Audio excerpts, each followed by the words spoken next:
Madam Secretary, it's good to see you again. We last saw each other in March, I believe, during the Appropriations, Energy and Water Subcommittee hearing.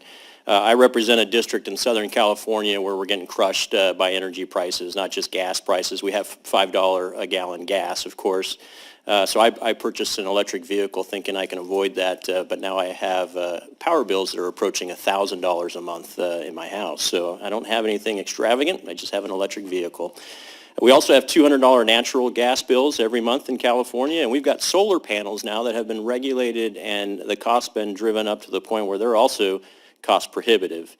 In this hearing earlier, you said that the Department of Energy, or I guess this administration, doesn't have any effect on the price of oil. I don't understand that. You don't believe that, do you? Meaning we don't set the price of oil. You have an effect on the price of oil, though. Well, we are at record levels of oil production.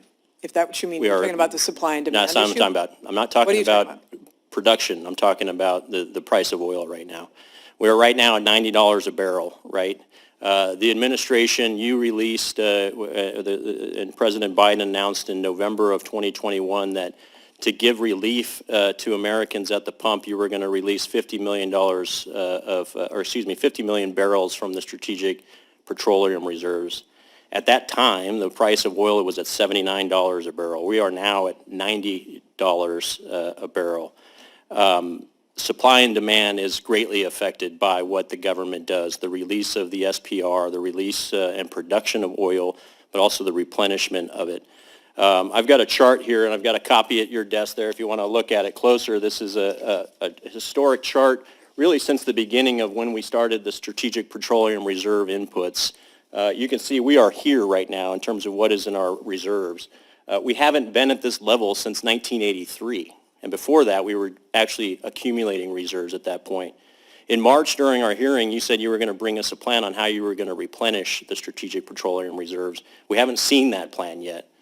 And now we're at $90 a barrel for oil. We're, again, at close approaching record gas prices at the pump, especially in California. It's backbreaking.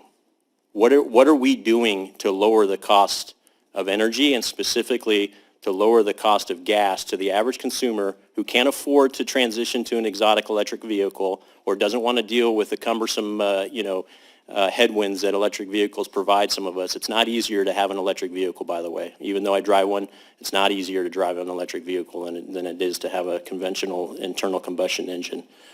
You've painted our country into a corner now where our only option is to ask for help and a handout from Russia, the Middle East, and China. So what is our plan to get us out of this corner without actually buying more oil from those guys, which is, by the way, a lot dirtier source of oil than the oil that we produce in the United States? What is our plan for this? So we're at $90. I wish you're good at trading stocks, obviously. We had that conversation about Proterra. We have sold off oil, and now we are at $90 a barrel with no reserves since record low reserves since 1983. What's our plan? I mean, to say, one, our Strategic Petroleum Reserve is the largest in the world. It still is the largest in the world, and we do have a plan.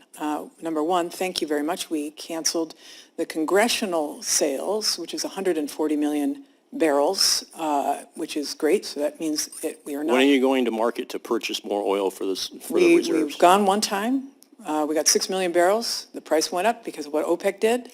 Okay, just to give an example of the scale of what we're talking about, we're at. But let me finish. What is our current reserve level right now? What have you got there? 350 million barrels. 350 million. So you just talked about 6 million. No, but I'm just saying, we are replacing 2%. There's 180 million barrels that we're talking about. Canceled the congressional sales. That's 140 million. We're buying back when the price is advantageous. We sold it at, on average, $94 a barrel. When the 180 were sold, on average, we sold at 94. When are we buying more? We will be buying more when we feel like it is best advantageous for the taxpayer. So that's on tack, and we're going to do exchanges. Are you comfortable with where our reserve levels are right now? I'm not worried about the reserve levels at all. It is the largest reserve. Are you comfortable with where our energy prices are right now? No, I'm never comfortable with where energy prices are. I'm out of time. I yield back.